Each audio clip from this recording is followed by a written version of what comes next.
Oshinoko's ending is terrible? It's time for the latest news out of Japan. According to fans, 2024 is the year of terrible manga endings. Some of the most popular and beloved series of all time, like Jujutsu Kaisen and My Hero Academia, had endings this year that left many extremely disappointed. Thanks to Attack on Titan's ending last year, leaving a lot to be desired in the eyes of fans, it's believed that there's a special grade curse affecting the endings of popular manga series. Well, it seems that curse has claimed yet another victim because Oshinoko just ended and everyone is fuming, even claiming the author gave up on the series. Oshinoko is a seinen drama manga series by Kaguya-sama Love is War author Aka Akasaka that captured the hearts of fans across the globe because of how the story went beyond the typical reincarnated as an idol tropes to focus on a thrilling exploration of the darker aspects of the entertainment industry. The anime by Studio Doga Kobo last year plunged it into greater heights of popularity, and it was even believed by many to be one of the best drama series out there. Yet,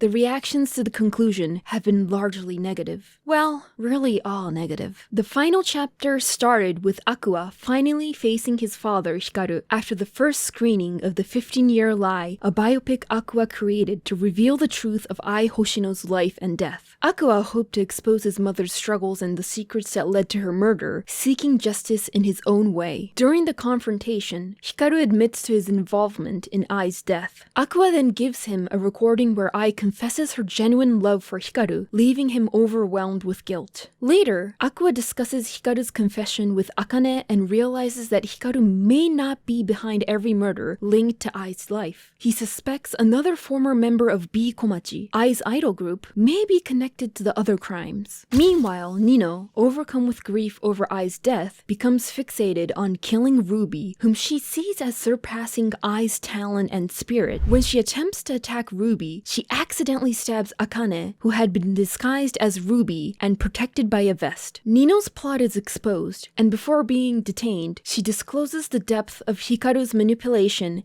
and his potential involvement in other murders to both Ruby and Akane. Eventually, Nino confesses to the authorities, unraveling a larger web of violence and secrets within the entertainment industry. Later, Aqua encounters Hikaru again while watching Ruby's live stream performance. This time, he threatens his father directly, but Hikaru tries to manipulate Aqua, warning him that taking revenge will only tarnish Aqua's image and hurt Ruby. However, Aqua, fearing his sister's continued danger, decides to end things. He stabs himself and drags Hikaru off a cliff into the sea. In the water, Hikaru initially clings to life despite his injuries, but Aqua chokes him, watching as Hikaru finally dies, haunted by visions of the people he wronged. In his final moments, Aqua remembers his past life as Goro and dreams of a reality where his patient Sarina, who was reborn as Ruby, recovered from her illness and became an idol. This vision symbolizes Ruby's new life and the bright future Aqua's sacrifice has allowed her. As Aqua drifts away in the ocean, he feels regret but finds some peace, dying with a smile. Ruby was devastated by her brother's death and decides to withdraw herself from the world. Over time, she re-emerges with white stars in both eyes, which was a sign of Aqua's spirit living within her and a symbol of her mother, Ai's joy. Ruby fulfills Ai's dream, performing at the Tokyo Dome, capturing the essence of Ai's legacy. In the final moments, Ruby steps forward with resilience, asking her mother and brother to watch over her as she embraces the future, carrying forward both of their dreams as she heads out for a rehearsal. Now, what is wrong with this ending? Well, a lot actually. The first and most commonly agreed on flaw with the ending was Aqua's death. It was pretty much an attempt by Aka to do the whole history repeating itself thing with his story, but having Aqua kill himself along with Hikaru just came off as bad writing. Going by the original premise of the show, Aqua was meant to live on for Ai's sake, and even though he may have been overcome by the quest for revenge after his mother's death, he could have actually developed developed as a character and found more to life than that. But just randomly offing himself and leaving Ruby with more sorrow was a terrible take on a tragedy. And because this happens, everyone else's arc gets ruined in the process. Kana doesn't get a satisfying conclusion because she never got to tell Aqua how she felt. They didn't have to end up together, but the fact that there was no confession at all is a huge missed opportunity. For Ruby, her whole purpose in her reincarnated life was to show Aqua the star she would become. So Aqua not being able to actually see that is a disservice to her character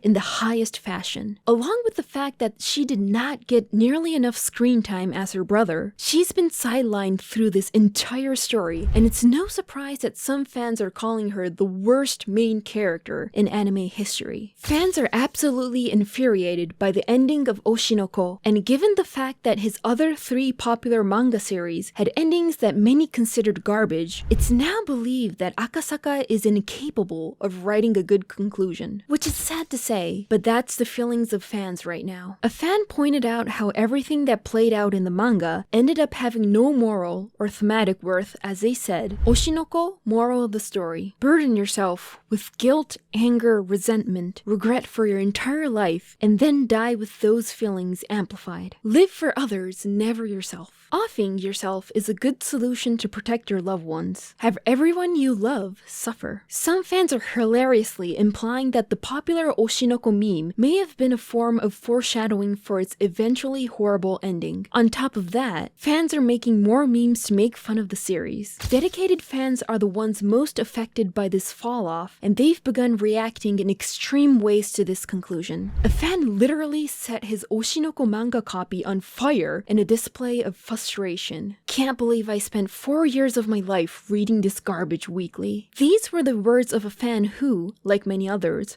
regret starting the series in the first place. Some are even claiming that they've dropped the anime as well, since they didn't see any point in following a series that was doomed to fail. Those that didn't start the series at all are thanking their lucky stars for saving them from this massive heartbreak. Some fans are claiming that they saw this horrible ending from a mile away, claiming the show's downward spiral began during the infamous incest subplot. Given the fact that it has a similar offing yourself for the greater good style tragic ending with Attack on Titan, fans started debating over which series has a worse ending. And to the vast majority of fans on the internet, Oshinoko was determined to be the winner by a long shot. While many hated the ending of My Hero Academia and Jujutsu Kaisen earlier this year, they're ready to apologize because Oshinoko is that much worse. We owe the JJK and MHA endings massive apologies, were the words of one fan, but many agree. As always in recent years, when a manga ends poorly, many are praying for an anime original ending, while some still hope for an alternate manga ending by the series illustrator Mengo. Akasaka is working on a brand new manga described as a fantasy romance in a fairy tale-like world about the love of a prince and a princess. Many fans have already concluded that this manga will fail in a similar way as Aka's previous work, while a select few think it might end up being a form of isekai reincarnation tale that continues Oshinoko's story and makes up for the trashy ending. Everyone is that desperate right now. The fact that this new manga was announced so soon